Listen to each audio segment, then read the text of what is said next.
नमस्कार दोस्तों, स्वागत है आप सभी का। आज इस वीडियो में हम बात करेंगे इंटरनेशनल डे ऑफ डेमोक्रेसी की, इसकी हिस्ट्री की, इसकी सिग्निफिकेंस की। आप सब जानते हैं कि कई बार डेज और डेट्स के ऊपर क्वेश्चन पूछ ले जाते हैं और ये तो बहुत ही इंपॉर्टेंट डे है, खासकर हमारे भारत के लिए, क्योंकि हम सबसे ज़्यादा वाइब्रेंट डेमोक्रेसी में आते हैं।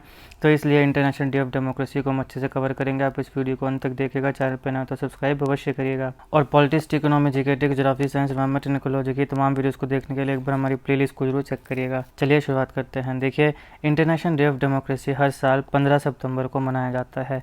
ये अंडरस्कोर करता है डेमोक्रेसी की क्या इंपॉर्टेंस है फंडामेंटल यानी मूलभूत ह्यूमन राइट्स के लिए, और इसके साथ साथ ये कॉर्नरस्टोन है यानी काफ़ी इम्पॉर्टेंट है, बहुत ही ज़्यादा तवज्जो रखता है गुड गवर्नेंस के लिए और पीस के लिए। तो अगर आपको कहीं पर भी गुड गवर्नेंस चाहिए तो वहाँ पे सबसे इम्पॉर्टेंट है डेमोक्रेसी का होना। कहीं पर पीस चाहिए, खासकर ये जो पॉलिटिकल वायलेंस होती है इस सबसे अगर छुटकारा चाहिए तो वहाँ पे बहुत इंपॉर्टेंट है डेमोक्रेसी। फंडामेंटल जो मूलभूत ह्यूमन राइट्स हैं, अधिकार हैं ह्यूमन बींग्स के, वो आपको कहाँ पे मिलेंगे? डेमोक्रेसी में मिलेंगे।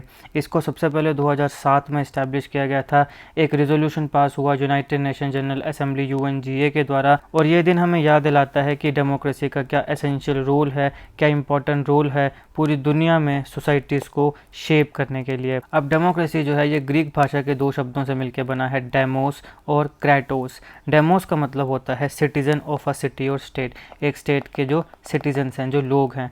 क्रेटोस का मतलब होता है पावर या rule, form of the government, कि किस प्रकार से जो गवर्नमेंट है वो पावर करेगी। तो यहाँ पे जब ये दो शब्द मिल जाते हैं, डेमोस और क्रेटोस, तो ये मिलके बनाते हैं डेमोक्रेसी, जिसका मतलब है कि यहाँ पे इस पर्टिकुलर टेरिटरी में जो गवर्नमेंट है, जो पावर है, जो रूल है, वो किसके हाथ में है? वो सिटीजन के हाथ में है।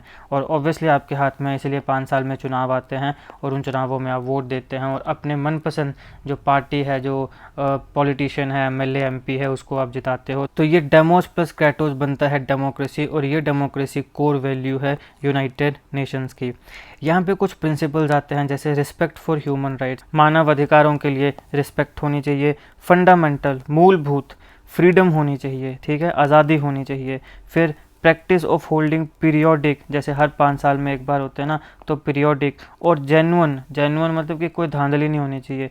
पीरियोडिक मतलब हर एक पर्टिकुलर, मतलब एक टाइम होता है, जैसे हमारे यहाँ पे 5 है, फिर कई 6 होता है, कई 4 होता है, तो पीरियोडिक तरीके से इलेक्शंस हो, और जो इलेक्शंस हो वो जेन्युइन हो, यानी उसमें कोई धांधली ना हो। तो ये प्रैक्टिस जो है holding periodic and genuine elections, ये भी डेमोक्रेसी का एक पार्ट है। और कैसे? Through universal suffrage. Universal suffrage का मतलब है कि जितने भी एडल्ट हैं उन सारों को वोट देने का अधिकार होना चाहिए, चाहे वो किसी भी जाति के हैं, किसी भी धर्म के हैं, किसी भी जेंडर के हैं, किसी भी इथनिसिटी के हैं, किसी भी रेस के हैं। अगर वो अडल्ट है तो उसे वोट देने का अधिकार होना चाहिए। ये होता है यूनिवर्सल सफरेज का मतलब।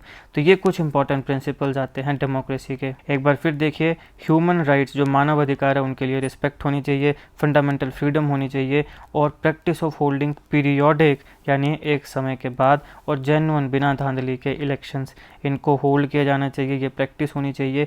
कैसे? थ्रू यूनिवर्सल सफरेज, यानी जो भी एडल्ट है उन सारों को वोट देने का अधिकार होना चाहिए, इरिस्पेक्टिव ऑफ हिज और her caste, gender, race, ethnicity, place of birth, etcetera etcetera. देखिए, डेमोक्रेसी का ये लोकतंत्र का कोर क्या है? कोर ये है कि ये जो सिटीजन है इसे एम्पावर करता है कि वो अपने तरीके के, अपने मनपसंद के लीडर्स को चुन सके, और जो डिसीजन मेकिंग प्रोसेस है, वो डिसीजन मेकिंग प्रोसेस जो उसकी लाइफ को इम्पेक्ट कर रही है उसमें एक्टिवली पार्टिसिपेट कर सके।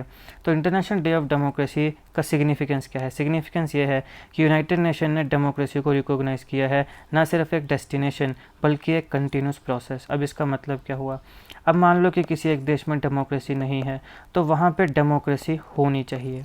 मान लो इस देश में डेमोक्रेसी आ गई, तो ये कोई डेस्टिनेशन नहीं है, कि ऐसा नहीं है कि मतलब डेमोक्रेसी आ गई, तुमने अपने कानून में बोल दिया कि भैया आज से ये देश डेमोक्रेटिक है, आज से हम लोकतांत्रिक हैं, तो इसका मतलब ये नहीं कि बस यहाँ पे काम करके अपने कॉन्स्टिट्यूशन में लिख के ख़त्म हो गया।